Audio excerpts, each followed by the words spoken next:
Hello, my name is Alan Macmillan, and I am a graduate student here at Liberty University, and this is my Week 8 discussion submission for our post that is due concerning our choice out of the publication written by Larry Hurtado entitled Destroyer of Gods, the Early Christian Distinctiveness in the Roman World. Um, for this particular discussion post, I chose chapter 2, which is entitled A New Kind of Faith.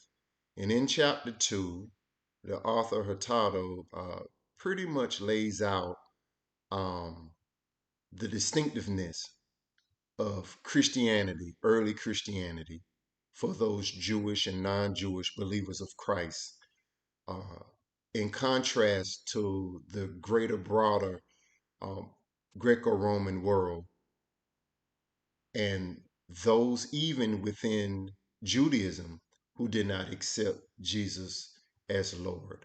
But mostly he dealt with the Greco-Roman side of it. But we do also see bits of pieces where they would have been strange to those also who were within Judaism who didn't really agree and saw their viewpoint as heresy and took great offense to it, as well did the Romans. The Romans took great offense to it, the imperial court, cult, and those attached to it, because mainly the Romans followed a pantheon of gods, various gods with various influences and powers and origin stories, and were responsible for various moves within society.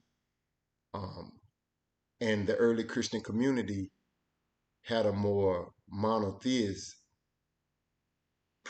perception or perspective, where they didn't bow down or conform to multiple gods. It was just one God, one creator.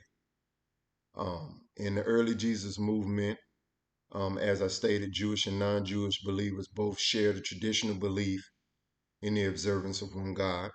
As a result of their acceptance of this monotheistic stance, the group of believers refused to conform their beliefs in religious cultural integrity to submitting themselves to forms of idolatry that were present in the Greco-Roman world.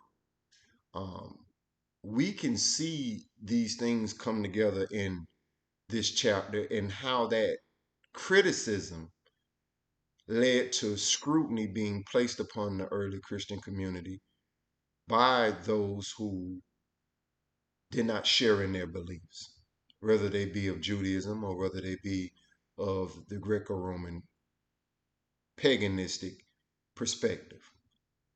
This would cause major problems for the young Christian community. They were persecuted.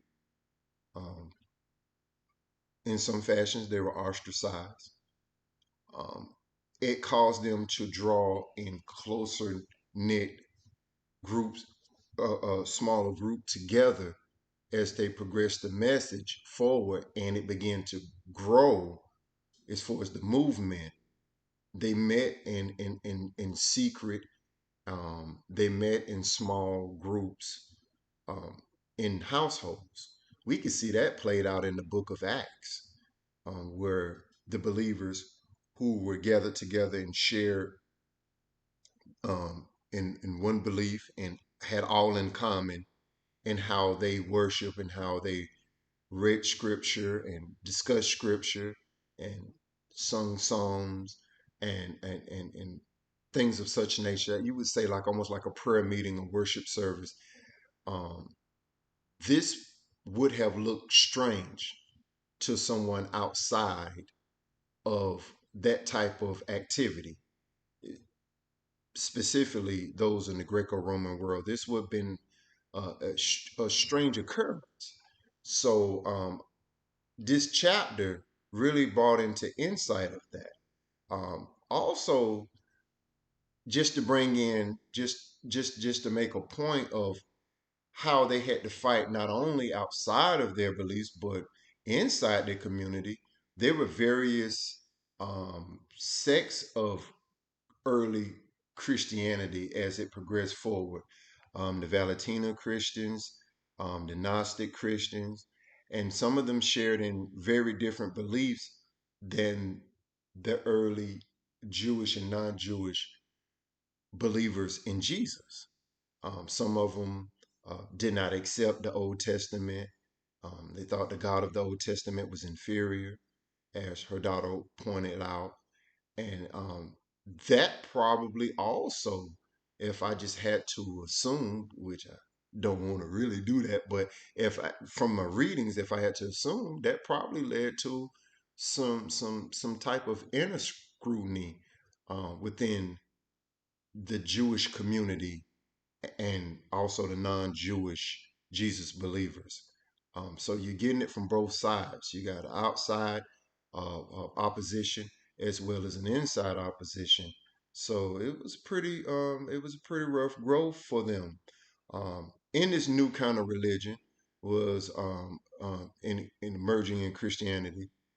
There was a unique and problematic pattern that was taking place that was controversial. The message that Jesus preached of salvation and redemption, and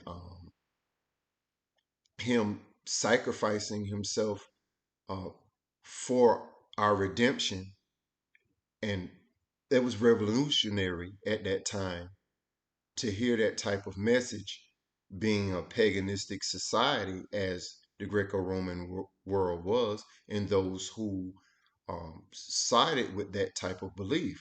So this chapter really opened up a greater understanding of the type of climate that early Christianity faced and persevered through. They endured a lot of persecution. They endured a lot of scrutiny and criticism. But regardless of that fact, the movement progressed forward. It grew increasingly and very devoted and very worship centered.